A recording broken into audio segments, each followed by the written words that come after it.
Hi guys, this is Adam Fox, Master Certified Painter for Fine Paints of Europe, and I want to do a little demonstration for caulking. I'm down here in the design district of Dallas, and we're doing a butler pantry, and I want to make a video about how to take your caulk to a higher end level. So this is not a DIY video. This is for your crew leads and your business owners that really want to dial in your product. We use Top Gun 400. It's an elastomeric. It's not siliconized, and I find that it gives me a little bit more longevity. We're working today with bead board, one of the harder things to caulk, and I think what a lot of contractors walk away from and they just let it be. But I'm going to show you a quick, easy way on how to caulk the bead board and make it look like it was truly mitered right into the bottom board. So, in a production style, we're going to make sure that we do as much of the cabinet as we can right out of the gate. So here, what we're going to do is slow down in each groove, and we're going to fill it. So we fill it and pull, fill it and pull, fill it and pull.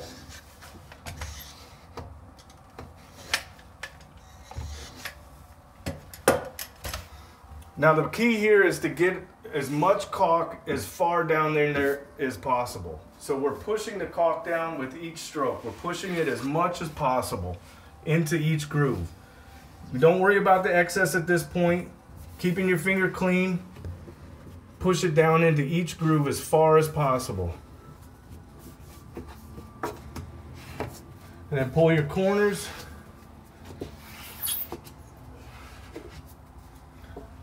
Pull your corners,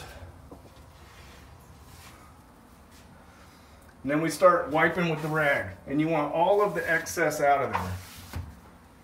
You should see no excess caulk when you're done with the rag. And so right now we're not trying to be finesse, we're really just trying to bury the caulk into the groove and wipe away as much excess as possible. Even down low, you should have no caulk on this bottom board and no caulk on the bead board wall.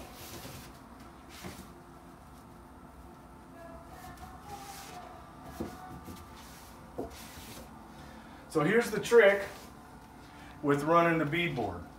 You always want to use your 5-way, and you clean out every single corner as you go along. What you do is you wrap your rag in the 5-way, and you put the 5-way on the angle that the bead board is, so about a 45-degree angle, and you change your caulk, your rag, every single time. So change the rag, change the rag.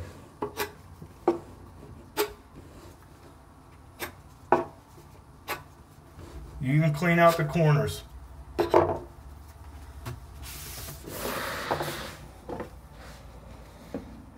Again, making sure that there is no excess on the walls.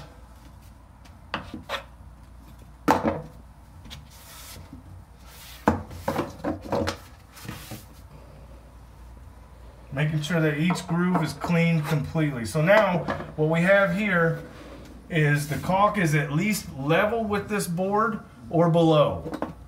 But it's also completely filled so that when it does shrink, and all caulk shrinks, that it won't pull away from your board. It will actually fill the gap. So this is what we do on the first day. And again, since we know caulk shrinks, we let this sit overnight.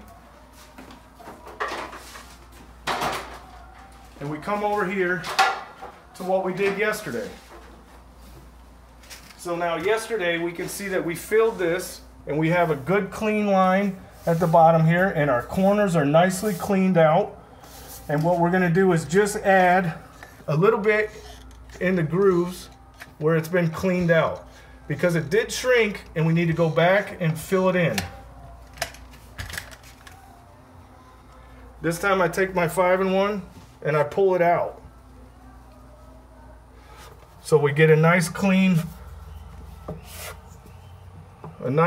smooth look. And having done this twice now, it won't shrink, and you'll end up looking like the board was completely mitered tight with the bead board. So there you go. Now this needs to dry. This needs to now dry overnight. So we have 2 days to caulk on the bead board. It'll dry overnight, then we'll get it primed and we'll get it sanded and ready for finish coat. Just to show you what we do when we caulk, this was caulked yesterday as well, but you can see that every single seam gets caulked and it gets pulled tight. Corners are tight, this is tight, this corner is tight. Everything is pulled completely tight with our 5-in-1. Every corner on every drawer and every bead board.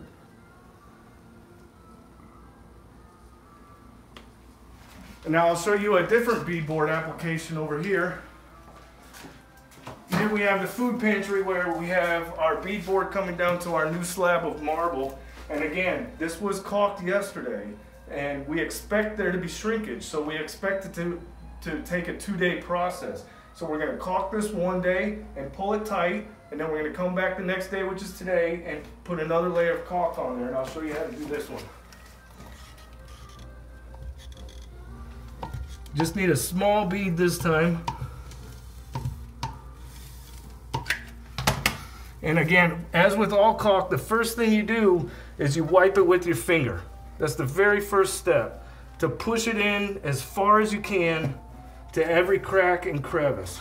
Not worrying about how clean it is on this step. Now once you're ensured to have both the bottom and the top wiped clean, then you go back and you worry about the bead part. And this one, you just come in from the side.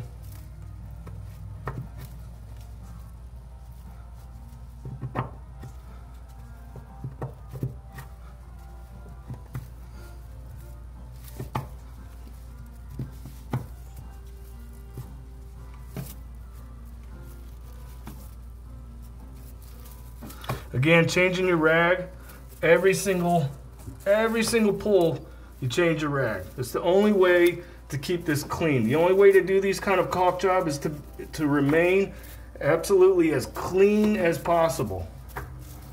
Now I'll show you one way that we stay clean on our job sites is by having multiple buckets for caulking.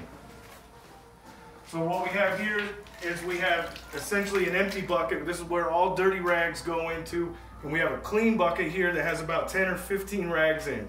You use one rag for about 15 minutes, it gets clogged with caulk, you dump it into the old bucket, you come back into the new bucket after you wash your hands really well, and you get a new clean rag.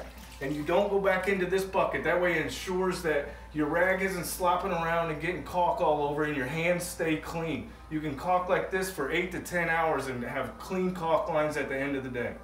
Again, Adam Fox, Master Certified Painter for Fine Paints of Europe. Thank you.